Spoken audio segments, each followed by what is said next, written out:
Problemas de salud mental pueden ocasionar también problemas físicos o problemas físicos pueden ocasionar problemas de salud mental y viceversa porque esto va unido.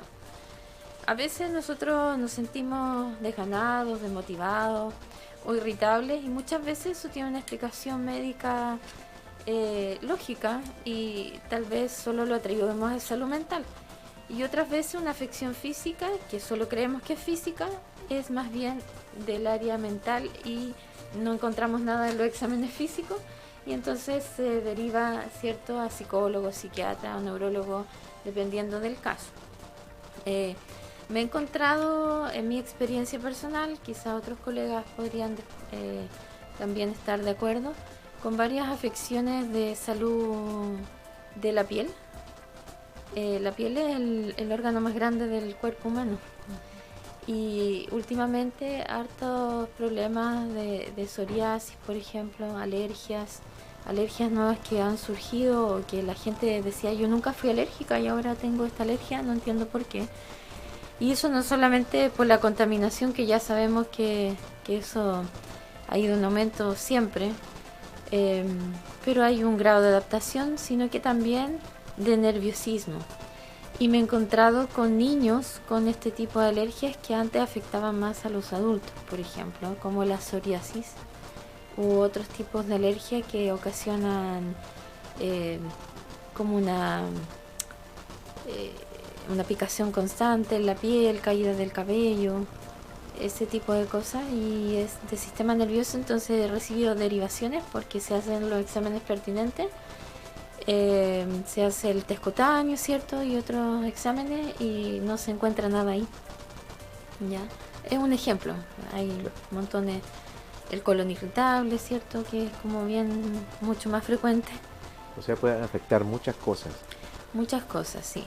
Por eso hay que mantener o tratar de mantener un bienestar emocional, con lo que hemos conversado también anteriormente, Exacto. a través de las conexiones, el manejo del estrés, mantenernos conectados con otras personas, hacer distintas actividades, no quedarnos tanto encerrados en casa. Y si decidimos quedarnos en casa, hacer cosas en la casa, no sé, que nos gusten, si nos gusta el jardín, pintar la reja, arreglar la casa, cambiar la forma de los muebles, no sé. Mantenerla ordenada, Mantenerla ordenada, como para limpia, paz. que sea agradable, quizás separar los ambientes si estamos con teletrabajo, buscar una forma, aunque nuestra casa no sea muy grande, de tener un espacio adecuado para eso. Si al principio fue todo improvisado, ya como han pasado más de 2 años, quizás podemos ya adecuar un espacio, aunque sea pequeño, pero que sea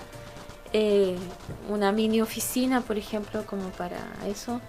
Y aunque esté ubicado en un dormitorio, supongamos que no tengo más espacio que eso, pero igual me puedo acomodar algo que sea despejado, como no lleno de cosas, lleno de cajas, de zapatos, de ropa.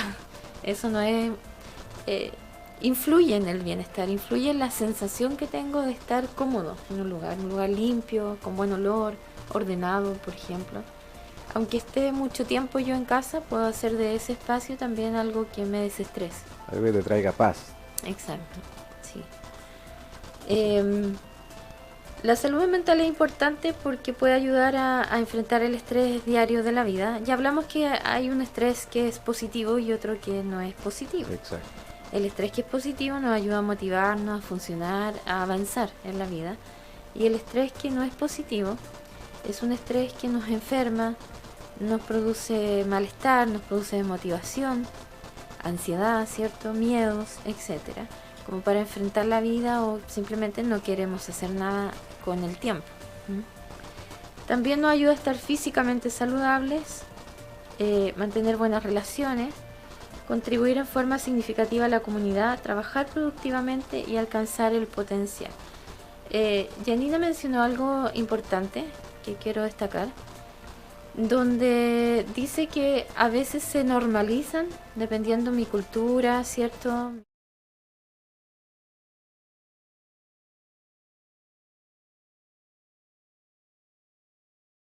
o lo económico, o no necesariamente, pero es importante que a veces nuestro entorno normaliza ciertas actitudes o ciertas afecciones que son problemas de salud mental y que en el fondo están presentes, pero que se normalizan porque por subcultura o intercultura de un grupo de personas que viven en ciertas situaciones, la agresividad puede ser normal, tratarse de manera hostil, ofenderse con otras personas, y la verdad es que esa normalización enferma mucho más a la gente y están involucrados quizás niños y siguen en la misma línea y finalmente todos tienen problemas de salud mental, al igual que las adicciones.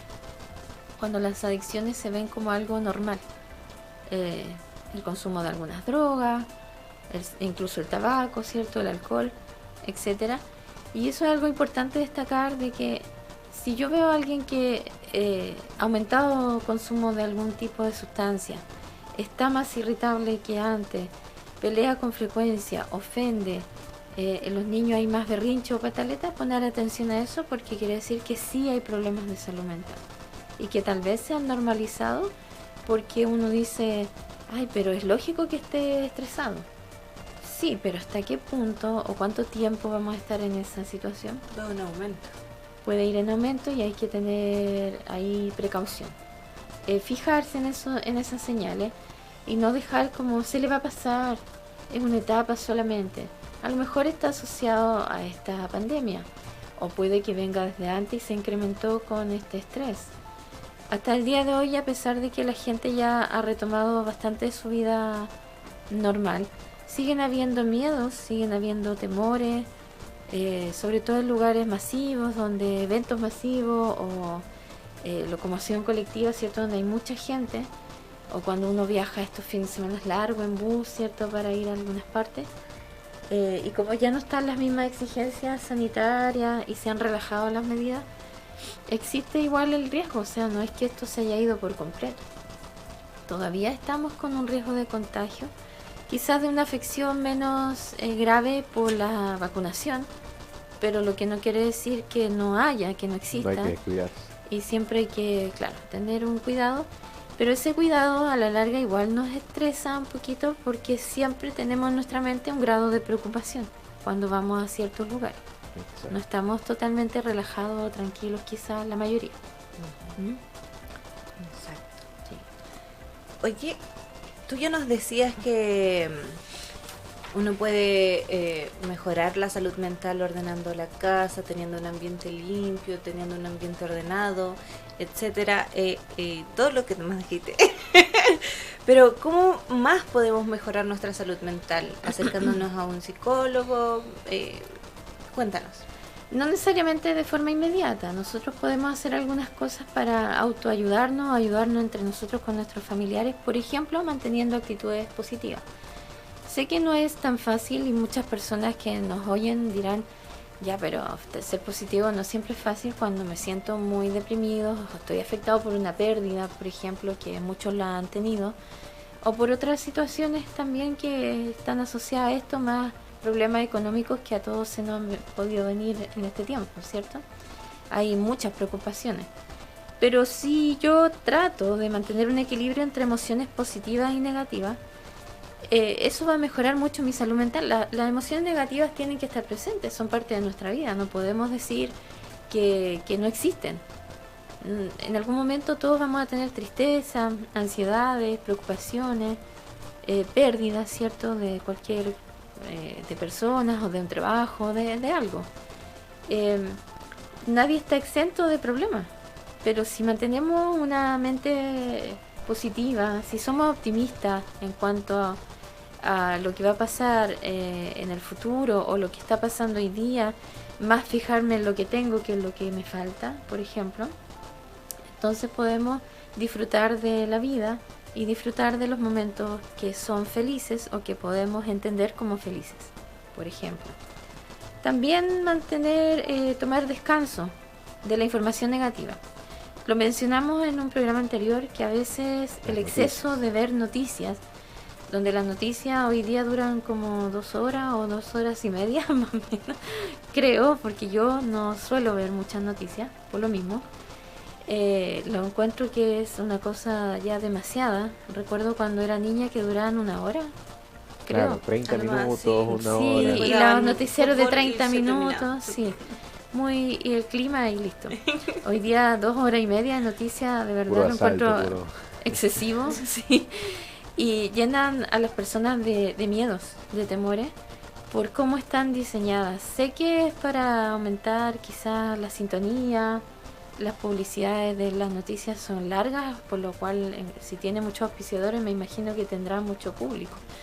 Sin embargo, no es que quiera desmejorar a las televisoras, pero creo que desde mi punto de vista sí es excesivo y daña la salud mental, porque en el fondo estoy viendo muchas cosas malas en estos medios de información. También puede ser en la misma radio o en las redes sociales, en los teléfonos, y hay que tratar de alejarse un poquito de eso, ¿ya? Practicar también la gratitud. Esto es muy importante, ser agradecido por las cosas buenas que tengo en la vida. Aunque esté pasando por un mal momento y por crisis de algún tipo, ya sea familiar, económica, de salud, ¿cierto? De todas maneras tengo que agradecer que estoy viva, que a lo mejor a mí no me ha tocado algo que a otros sí, que a lo mejor tengo o gozo de una salud buena y que tal vez tengo algunos problemas de salud pero que son manejables, que tengo un plato de comida en la mesa, que tengo, no sé, una casa donde vivir, que para muchos no es así la realidad. Por lo menos esas cosas, ser agradecido.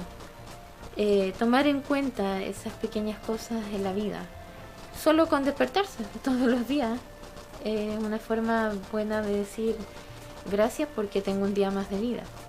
Exacto. A veces olvidamos esas pequeñas cosas y reclamamos mucho acerca de por qué no tenemos esto, por qué me va mal en esto otro, en vez de agradecer lo que sí tenemos.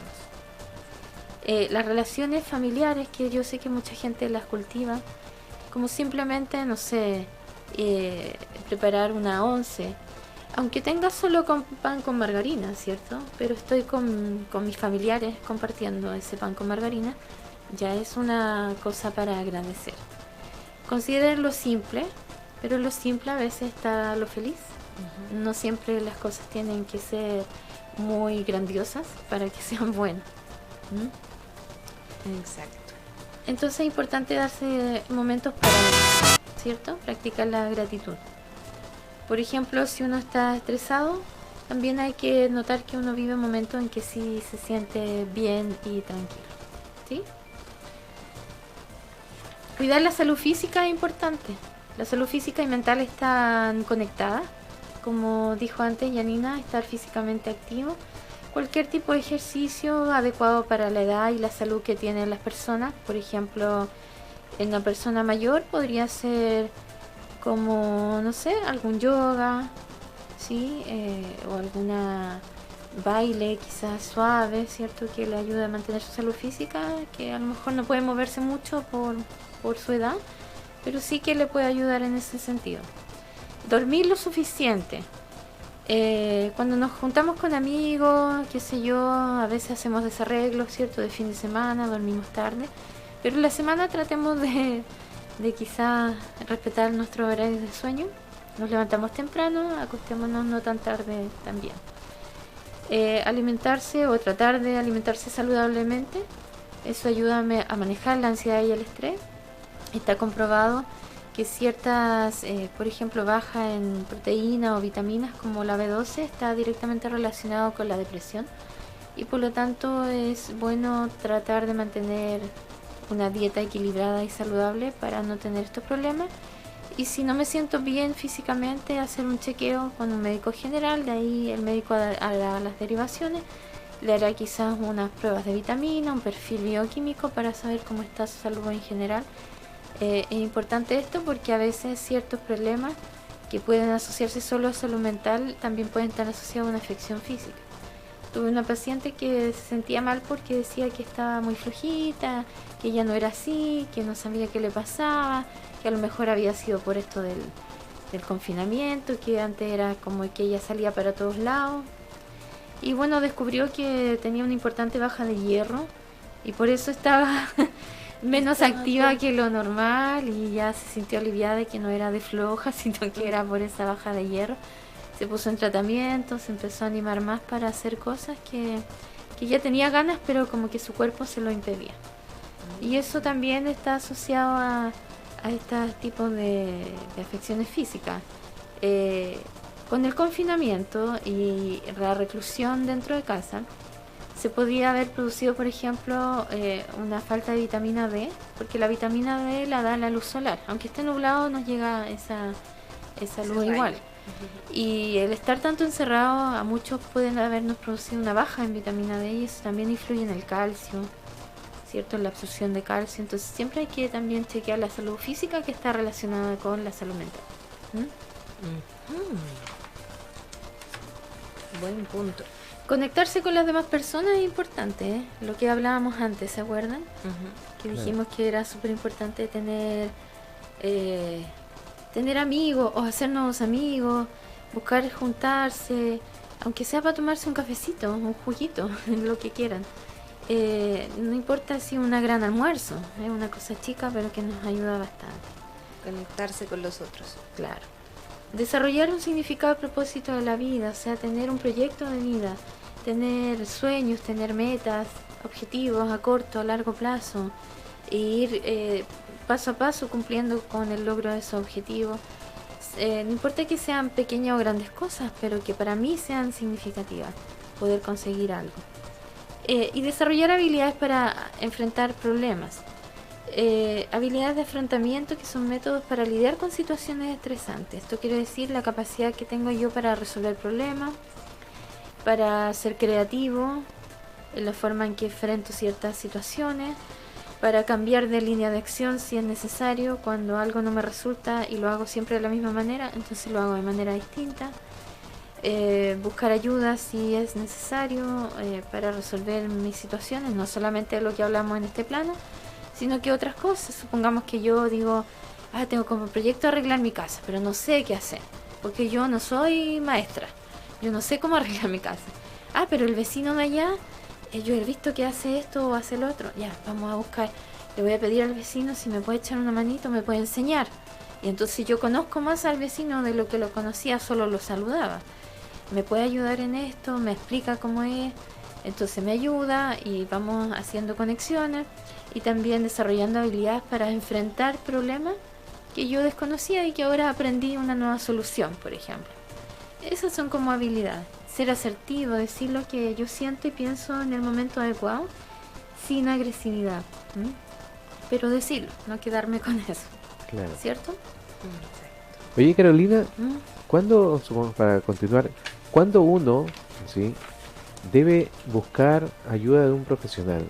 ¿Ya? Así, hablando de estos programas de salud mental, ¿cuándo debo recurrir a un profesional realmente?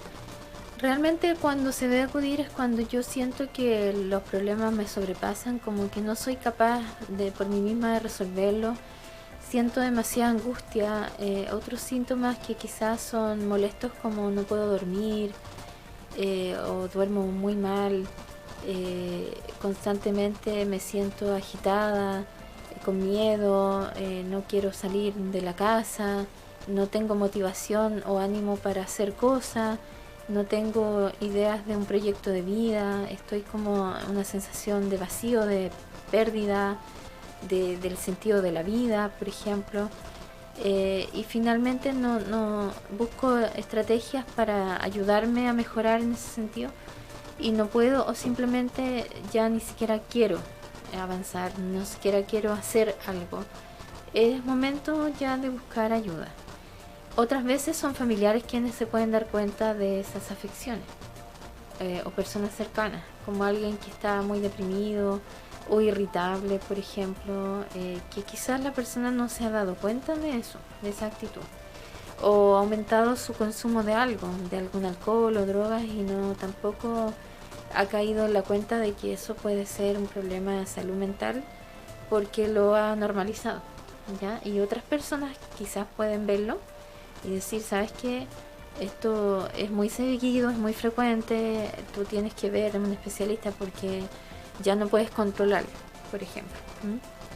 Todos podemos disfrutar de unas copas, ¿cierto? Pero hasta cierto grado. Medida, claro, si pasa más allá y esto es frecuente, habría que poner atención a eso. Obviamente, si viene una persona a contarte también sus problemas, angustiada, llora mucho o llora con frecuencia, uno también puede aconsejarle que reciba apoyo psicológico, psiquiátrico. Pueden partir con cualquiera de los dos especialistas.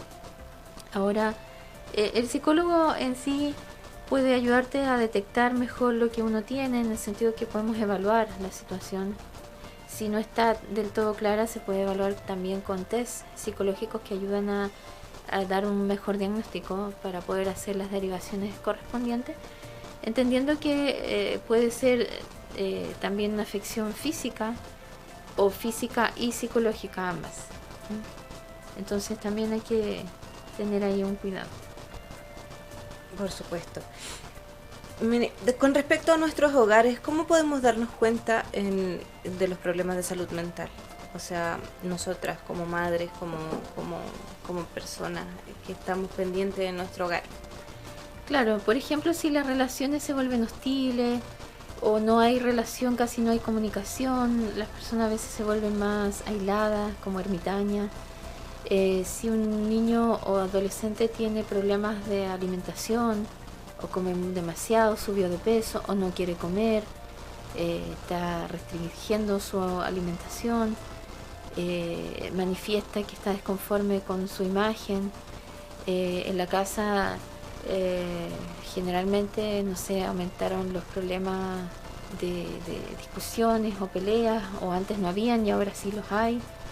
Todas esas son señales para detectar que hay un problema, o no quieren participar con otras personas, no quieren salir, o la familia entera está como aislada, quizás por miedo o porque se acostumbraron a estar lejos de otras personas, como que les es cómodo, pero a la larga eso va a generar un problema de salud mental, porque mantenerse en aislamiento o siempre con las mismas personas no es sano.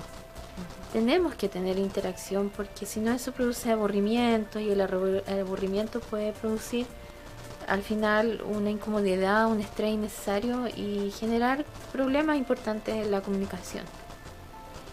Necesitamos siempre de otras personas, somos seres sociales y nosotros tenemos que comunicarnos con los demás. A veces, si en el caso de las personas que tengan hijos, sobre todo en la edad de adolescencia, no siempre ellos hablan con los padres de sus problemas, hablan con los tíos, con, no sé, con la madrina, con amigos, porque de repente no es que uno no les dé la confianza, pero quizá a veces con la tía que es más joven y se siente más cómoda, entonces la tía después me cuenta a mí, y por eso es bueno mantener todas estas redes de apoyo.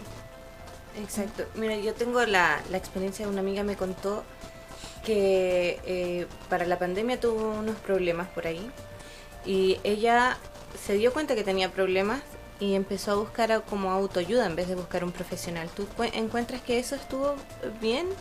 Es que, por ejemplo, empezó a leer libros, porque hay muchos libros que te dan como cuestionarios. A ella le costaba mucho contestar esos cuestionarios, se cuestionaba mucho. Claro, lo que pasa es que no para todos la opción, eso es opcional y es voluntario, y uno tiene que tener la voluntad de recibir ayuda psicológica si que cree que lo necesita para poder avanzar en eso. Las terapias son terapias conversacionales, donde tú tienes que tener la voluntad de poder ir y conversar y plantear estos problemas para poder resolverlos. Si tú no estás dispuesto a eso, no sientes la confianza o no crees que pueda ayudarte un profesional de la salud mental, entonces no va a hacer efecto, ¿ya? Sí, las personas pueden autoayudarse, dependiendo qué grado de problemas tengan o afecciones tengan. Ahí nosotros estamos hablando de los problemas de salud mental de las personas en general. Pero hay problemas de salud mental que son gravísimos, que ya no se pueden controlar de esa manera. O sea, si yo tengo una leve ansiedad o síntomas depresivos, quizás con autoayuda sí puedo salir adelante de ello. Pero si tengo un trastorno depresivo mayor, un trastorno psicótico, como la esquizofrenia, por ejemplo, un trastorno de personalidad importante, no puedo autoayudarme. Eso requiere de atención médica y generalmente es de atención de varios profesionales en equipo que trabajan en forma paralela para esa afección. En el caso de los niños, por ejemplo, que se pueden ver afectados en sus estudios por dificultades de atención, concentración y que eso les lleva a problemas de aprendizaje y por supuesto frustración y estrés, tal vez necesita apoyo neurológico, principalmente psicológico en forma paralela con el neurólogo para poder mejorar sus dificultades y no así como retarlos, decirle que es tonto porque le va mal, eso es lo peor de la vida, porque a lo mejor el niño sí está necesitando una ayuda, pero primero tengo que ver orientación y no pensar simplemente que el niño es flojo, que no quiere estudiar o que es tonto, como a veces muchas personas lo califican.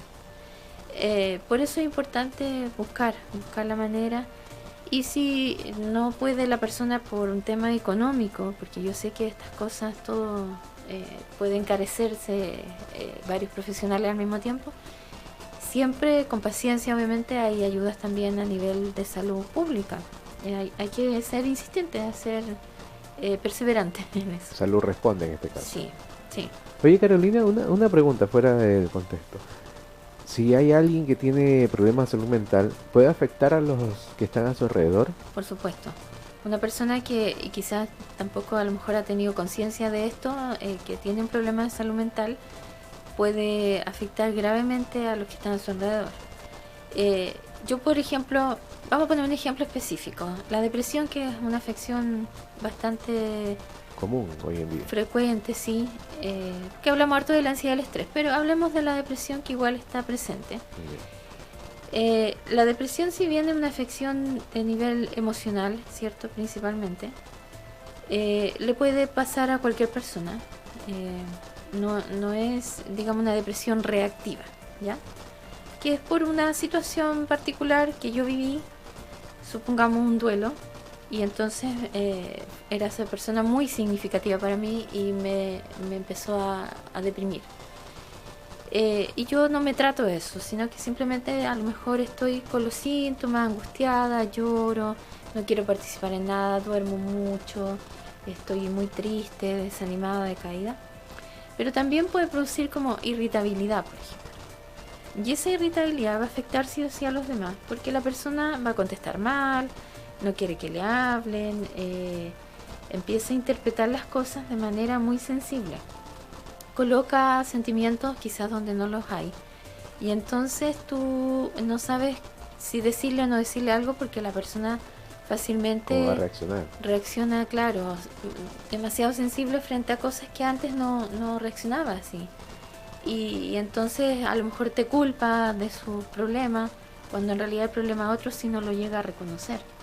Y todos van contagiándose un poco de esa irritabilidad o tristeza, casi como si fuera, entre comillas, una pirámide. Claro, también como un tipo de virus, así por decirlo de alguna forma. No es que se contagie de esa manera, sino que estamos dando una metáfora, claro, acerca de que las emociones se contagian, tanto las positivas como las negativas. Y si yo estoy muy deprimida y no me trato mi depresión, y yo vivo contigo, te voy a afectar de alguna forma. No vas a sentir lo mismo que yo, pero a lo mejor yo voy a andar pesada con ella y vamos a discutir, o voy a andar con la cara así larga, ¿cierto? Porque estoy triste, y además quiero que los demás me comprendan, y después siento que no me comprenden, y empezamos con estos problemas de comunicación con la familia. Entonces, también por eso es importante que uno esté atento a las...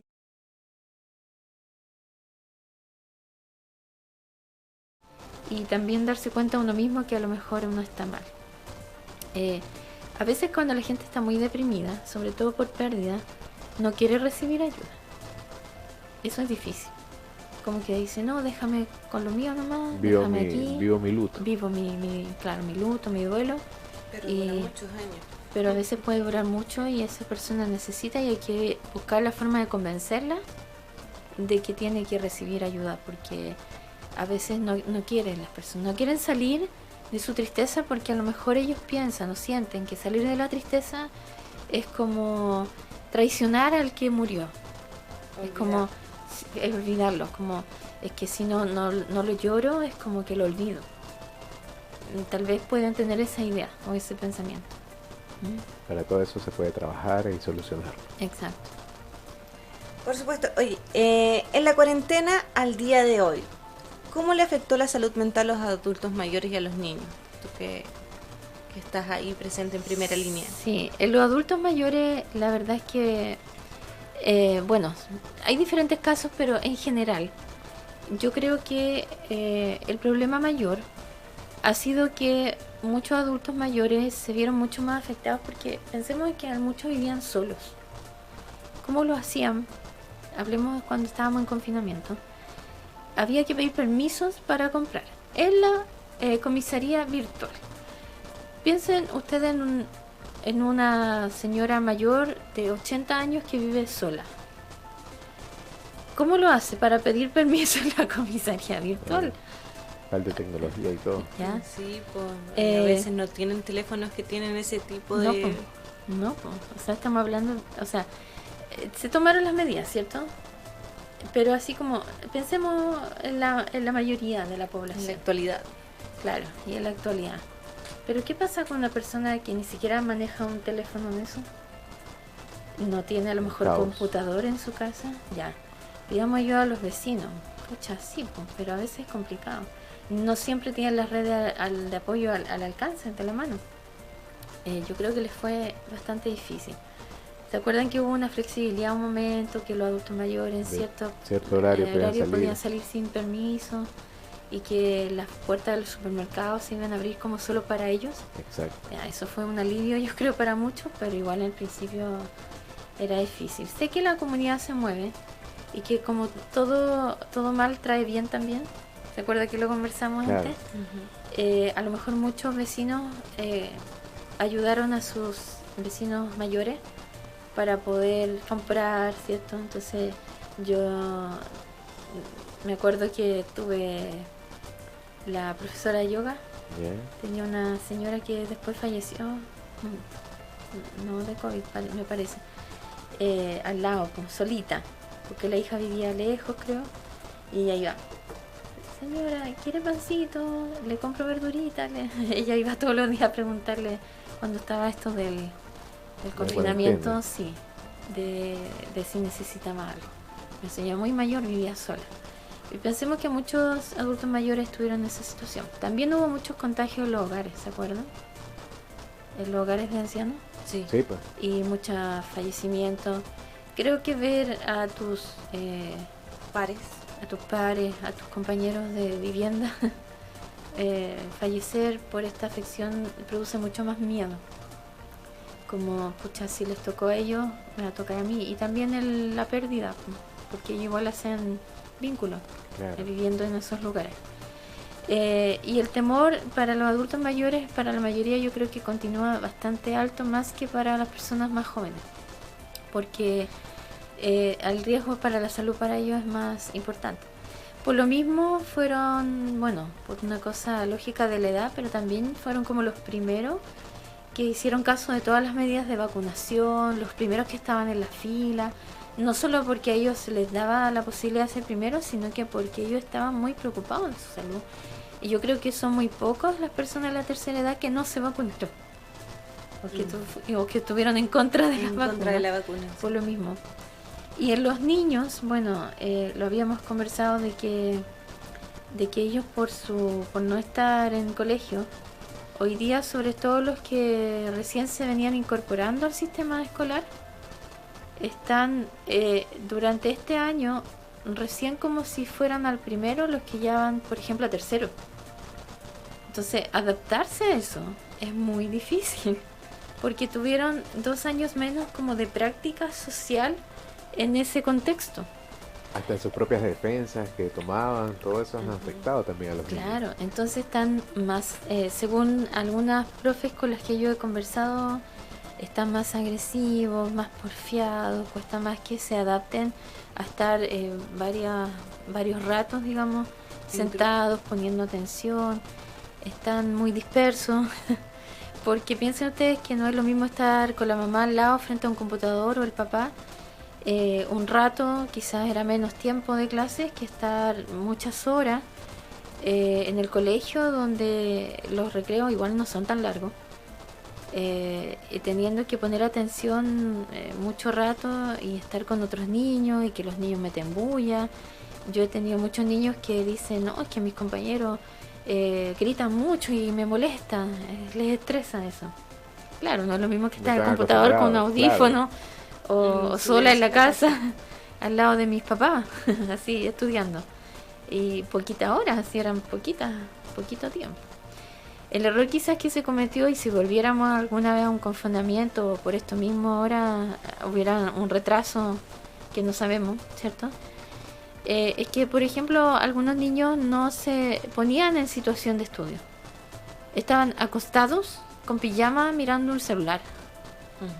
No, pues, o sea, los niños ojalá tenían que bañarse, levantarse, ponerse su ropita, prepararse, estar frente a un escritorio, como si estuvieran en clase, no acostados, con pijama.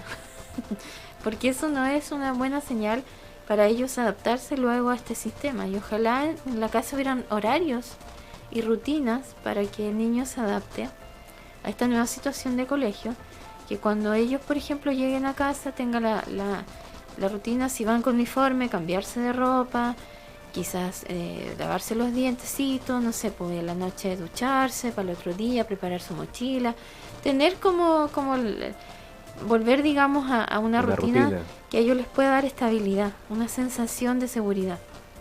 Exacto. Oye, Carolina, hoy en día con la cuarentena y todo lo que se ha vivido, llegó el teletrabajo.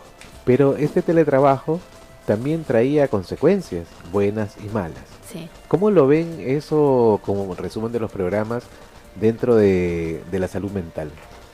Sí, bueno, por la experiencia de otros, yo no tuve la experiencia personal de teletrabajo, o fue muy poquito, quizá algunas atenciones online, porque igual las personas que querían más presencial, yo seguí también igual trabajando en cierto periodo de cuarentena, no completamente porque justo fue mi postnatal, así que claro, no estuve en casa y, digamos, recluida como los demás, pero cuando retomamos al principio algunas atenciones online, la verdad es que no es fácil si tú tienes, por ejemplo, niños en casa, porque los niños interrumpen tus sesiones o tu trabajo.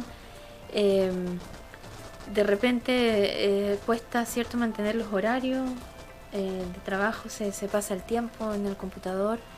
Si tienes un lugar específico, estás muy concentrada, muchas horas quizás sentado, sin hacer otra actividad.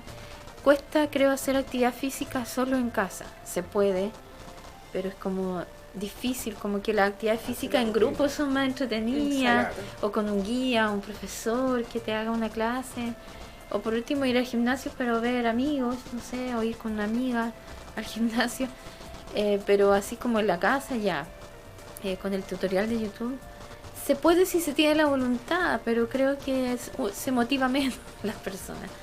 Hay gente que tiene la voluntad, que es deportista, que sale siempre y nunca dejó de salir a correr, aunque fuera que tuviera que usar mascarilla.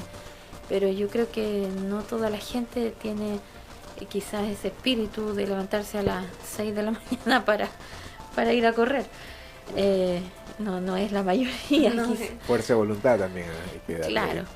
Entonces, el teletrabajo generó en muchas personas un estrés adicional por las condiciones en las que estaba, caída quizás del internet, no tenía las condiciones adecuadas al principio, quizás algunas empresas facilitaron equipos tecnológicos, otras no, te fijas, y entonces la gente no podía actuar en plena. Yo en lo personal tengo hartas amigas, porque trabajé en colegios, que son profesoras, y ellas tenían, también tengo una cuñada que es profesora diferencial, más trabajo que cuando iban a la escuela. Claro. ¿Por qué? Porque tenían que preparar un material que ellas no estaban acostumbradas. Mi cuñada se estresaba mucho porque ella tenía que preparar mucho material virtual y ella no manejaba mucho el computador, porque ella preparaba siempre más material físico, como cuadernos, como cosas, hojas, con cosas de didáctica. Y tener que hacerlo virtual tuvo que ser súper creativa y reinventar todo eso. Claro. Y yo recuerdo que hubo un tiempo en que ella hacía su horario de trabajo con los niños directo en clase online y después estaba hasta las 2 de la mañana preparando cosas para el siguiente día. Para el siguiente día. Y estuvo así mucho tiempo y le produjo mucho estrés.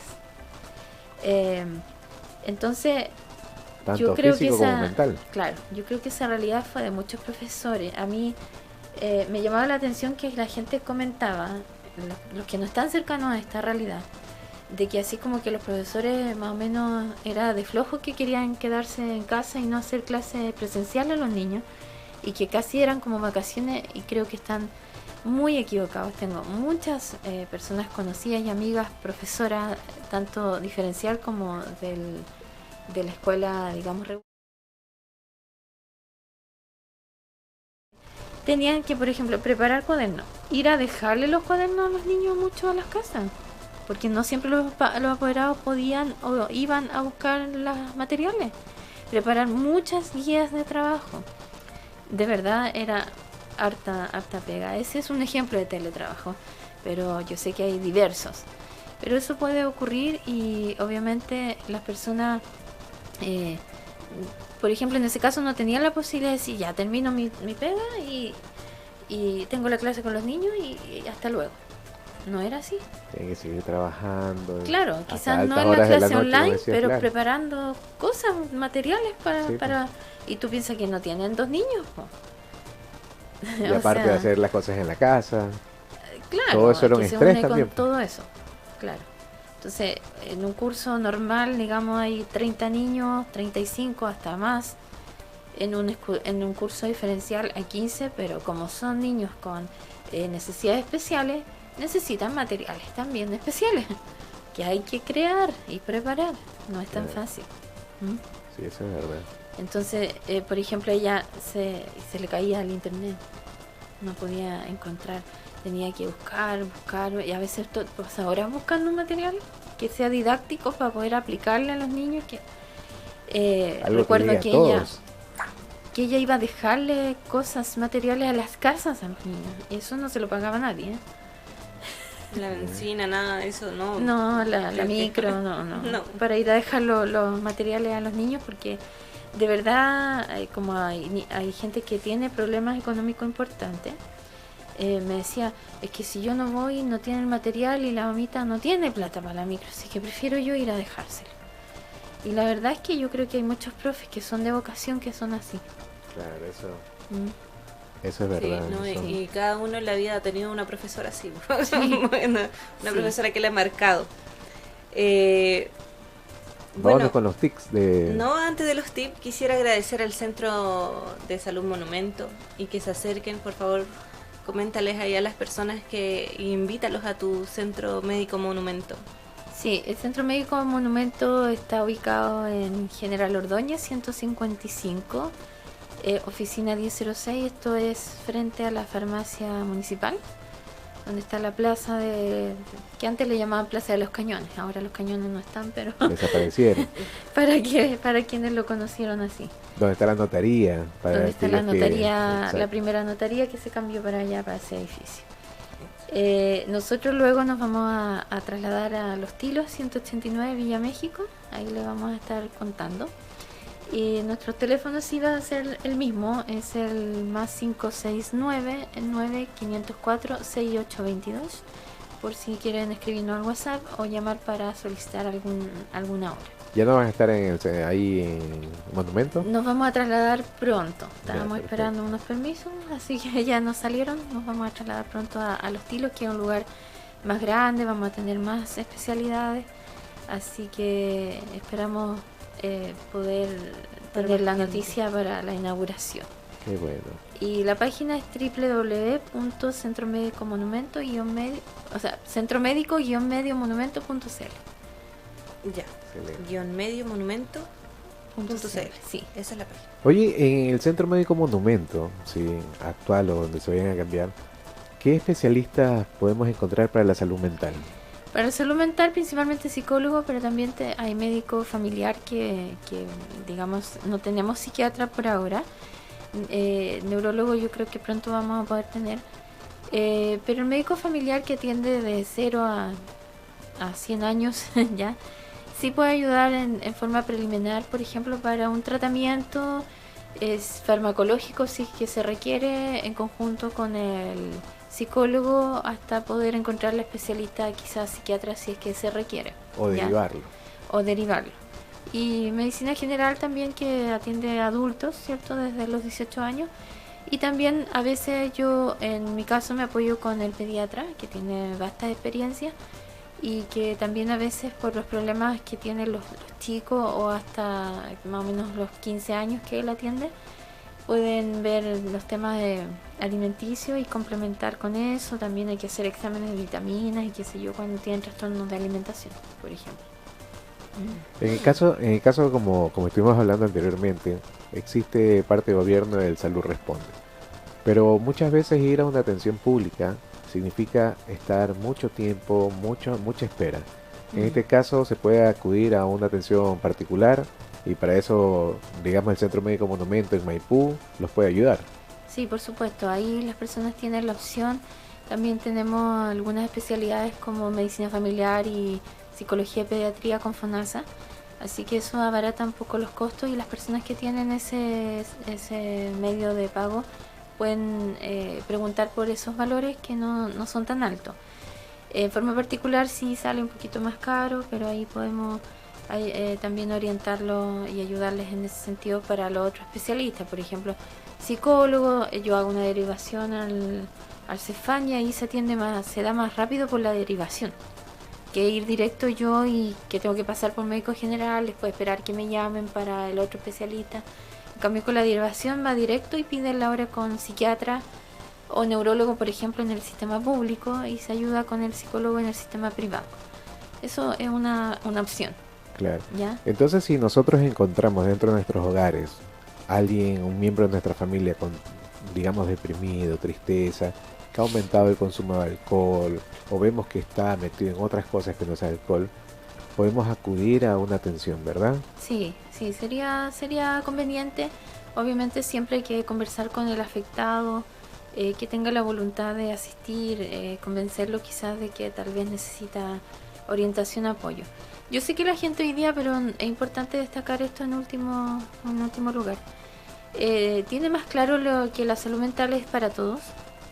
Y que hace muchos años atrás, pero yo creo que esas leyendas y mitos se pueden mantener en algunas personas, decían que era así para los locos.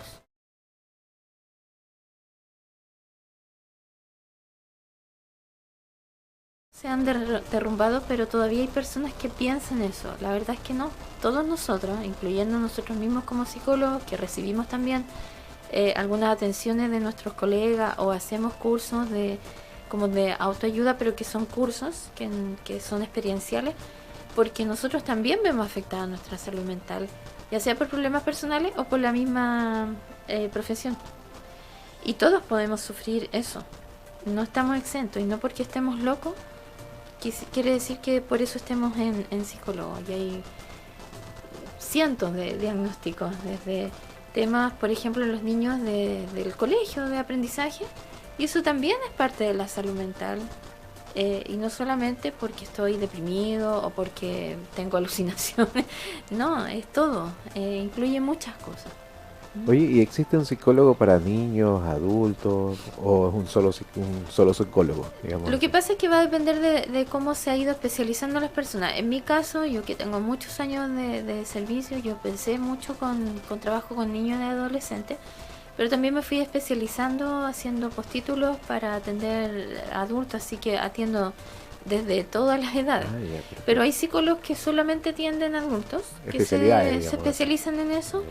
Hay psicólogos que solo atienden niños y también hay líneas de trabajo distintas. Por ejemplo, en mi caso yo soy cognitiva conductual, que es un tipo de tratamiento. Pero hay psicólogos psicoanalistas que principalmente ellos atienden adultos, por ejemplo. que es un tipo de terapia distinta, es mucho más larga, pero también para algunas afecciones es más quizás efectiva, ¿ya? Hay otros psicólogos que son transpersonales, que trabajan más con terapias alternativas o humanistas. Hay distintas o sistémicos que trabajan más con las familias, por ejemplo, terapias familiares, terapias de pareja, tienen esa especialidad. Ahí las personas también tienen que ir buscando y también tienen que tener un buen feeling con el psicólogo. No, nosotros no nos llevamos bien con todo el mundo, cada uno de nosotros, y hay gente que puede hacer buen feeling con uno y otros no, y tienen que ellos encontrar el profesional adecuado, sí, claro, donde bien. se sientan cómodos, bien. Si no se sienten cómodos con esa persona, busquen otro. Si prefieren hombre o mujer, así, pues ahí tienen que ir viendo. No es una obligación de que yo vaya a psicólogo y me quede con ese, y si me cayó mal, entonces... Claro. Bueno, Sí, muchas no, veces sí, ese pensar y no querer buscar a otros hace que la gente, digamos, deje de ir. claro, porque tienen que pensar que este es un intercambio afectivo, emocional igual. Por eso nosotros también tenemos que ayudarnos a hacernos un tratamiento con nuestros colegas, porque también tenemos este intercambio emotivo. Entonces, si yo no me siento cómoda con la psicóloga o el psicólogo donde fui, tengo que buscar hasta que me sienta cómoda con alguien y tome confianza, o sienta que hay un feeling, ¿cierto? Que hay una buena interacción. Y para poder perseverar en mi tratamiento. Pero si la persona no me gustó, no me cayó bien, porque es lógico, somos dejas de seres lado. humanos y tenemos todo este tipo de situaciones. Tengo que cambiar hasta que encuentre la persona. Claro. Lo mismo pasa con el psiquiatra, con el neurólogo. Igual tengo que estar cómoda, aunque lo vea menos. No puedo ir nerviosa al psiquiatra, así como que me asusta el psiquiatra. Claro. Oye, entonces, como resumen de todo este proyecto fortaleciendo la salud mental, el mejor consejo es poder conversar y no guardarse las cosas. Conversar, exacto, hablar sobre lo que me aqueja, o sobre cómo me siento, las cosas que pienso, las dudas que tengo. Siempre es importante. A veces hay gente que le cuesta hablar más que a otra porque son más introversivos o no les gusta contar sus cosas, tienen diferentes pensamientos sobre eso. Pero siempre tenemos que nosotros, como seres sociales, conversar con alguien, buscar a alguien de nuestra confianza, o bien directamente con el profesional si no queremos que nadie de nuestro grupo familiar sepa lo que me está pasando. Y yo busco la ayuda. Claro. ¿Mm? Oye, nosotros agradecemos al Centro Médico Monumento, a su directora Carolina Osorio. Y si ustedes se sienten tener algún síntoma que les preocupe dentro de su salud mental, los invitamos a visitarlo, el Centro Médico Monumento.